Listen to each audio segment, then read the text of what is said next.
Okay, so we have with us Samyak Mishra today, who has got a rank of 325 in CLAT 2024. And Samyak, first of all, क्या तुम expect कर रहे थे ये rank? Were you expecting? No, sir. I was expecting a 2-digit rank. Okay, good, very good.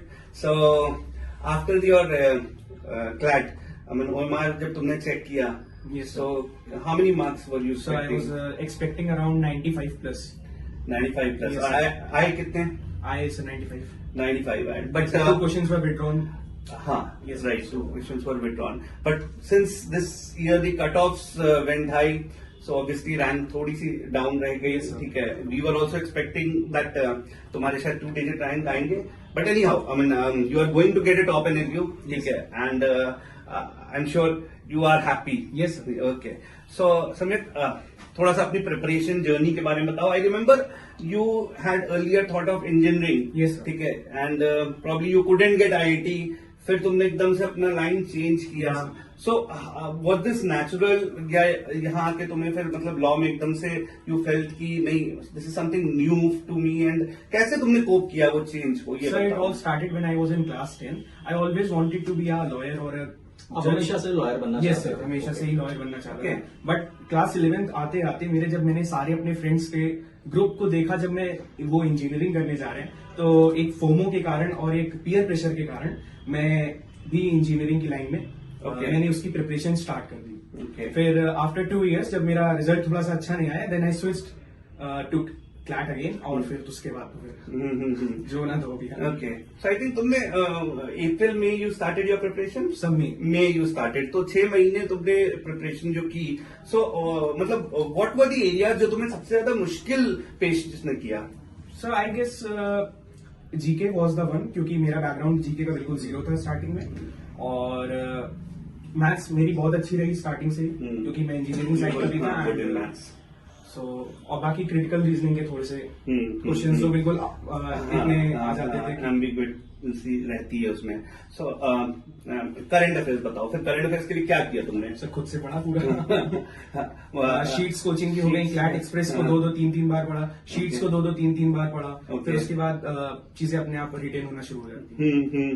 ठीक है, ठीक है. सो एनी पर्टिकुलर स्ट्रैटेजी तुमने घर में बनाई कि मैं इतने घंटे इस सब्जेक्ट को दूंगा, इतने घंटे इस सब्जेक्ट को दूंगा, या अपने हिसाब से जैसे मैक्सिमम टाइम मेरा जीके में ही जाता था, और पर्टिकुलर मैं ट्राई करता था कि हर दिन एक मॉक तो देना ही है. In the last 3 to 4 months initially मेरे मॉक्स बहुत कम होते थे, एनालिसिस ज्यादा होती थी, फिर एंड तक आते आते मॉक्स ज्यादा हो गए और एनालिसिस कम होती जा रही थी. ओके. नॉर्मली हमने देखा है engineers are good in maths, slightly weak in English.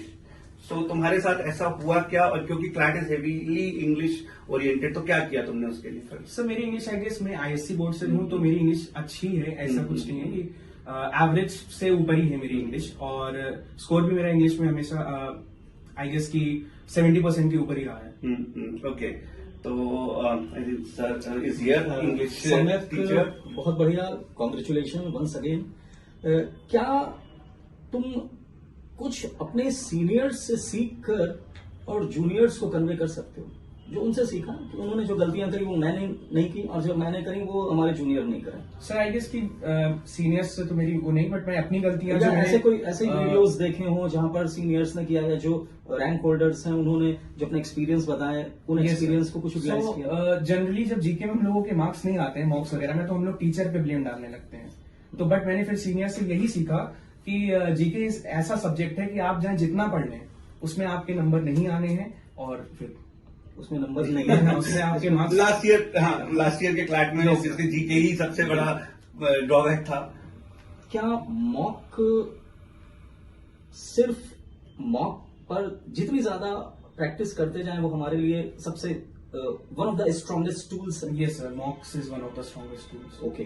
क्या मॉक के लेवल या मॉक की वैरायटी भी हमारे इंस्टीट्यूट या जो भी तुम दे रहे थे उसमें कुछ तुम्हें ऐसा वेरिएशन या यस वेरिएशन वाज देयर? कुछ इंस्टीट्यूट्स बहुत लेंदियर मॉक बनाते हैं, Okay. कुछ शॉर्ट एंड क्रिस्प रखते हैं, कुछ कंसेप्चुअल बेस्ड होते हैं. सो वो सब लगाने पड़ते हैं, जिससे कि आपका एक ओवरऑल, जैसे कि आपको ये थोड़ी ना पता कौन सी कोचिंग का मॉक आने वाला है at the end of the day. बिल्कुल. सबका में एक मिक्सचर ही आता है. ओके. क्या क्वेश्चन पेपर आसान आना अच्छे स्टूडेंट्स के लिए एक कर्ज है? सर एक तरह से है भी, और कैसे? वही रैंक्स का ऊपर नीचे हो जाना। तो अगर क्या मैं इसे ये मानूं कि अगर क्वेश्चन पेपर डिफिकल्ट आएगा तो ही अच्छे स्टूडेंट पास होंगे, और अगर इजी आएगा तो हम नहीं होंगे, मतलब हमारी ये तो फिर प्रिपरेशन को चैलेंज करता है? क्या ऐसा कुछ सर, फील हुआ बेटा? डिफिकल्ट पेपर में भी ये एक पैनिक की सिचुएशन बन सकती है। Okay. इवन जो बहुत अच्छे से प्रिपेयर करके गए हो वो भी पैनिक कर सकते हैं in a difficult paper. Easier paper में ये सब चीजें थोड़ी सी स्लाइटली लेस हो जाती हैं। तो ये एज सच बहुत मैटर नहीं करता है कि वो इजियर साइड पर है या बहुत हार्ड है। बहुत हार्ड से, right. Good. What to say? So, सम्यक, I mean, over a period of 7-8 months तुमने बहुत सारे मॉक्स लगाए, ठीक है, तो क्या स्कोर से ग्रेजुअली इंक्रीज होते रहे, या बीच में कोई डिप भी आया या स्टैग्नेंट भी हुआ, और अगर हुआ तो उस पर तुमने क्या किया?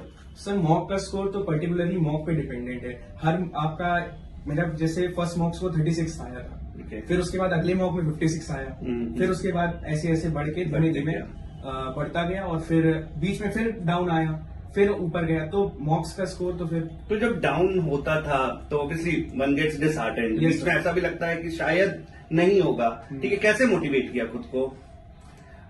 मतलब टीचर्स ने कुछ उसमें तुम्हें हेल्प की, Yes. या खुद तुमने उसमें, how did you manage that?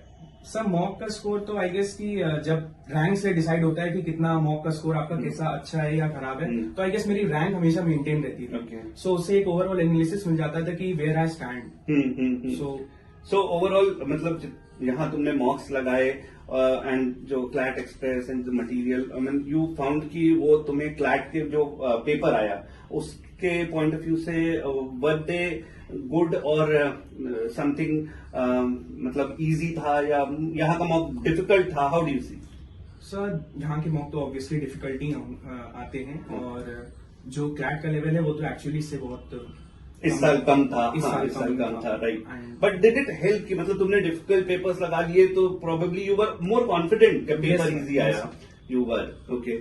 So I mean अब तो next 6 month probably you are going to enjoy. Yes, हाँ, अब तो बिल्कुल तुम्हारा हॉलीडे टाइम शुरू हो गया, हनीमून पीरियड जिसको हम कहेंगे। उसके बाद तो प्रोबेबली 5 साल की वहां पर कड़ी मेहनत है। उसके बाद क्या?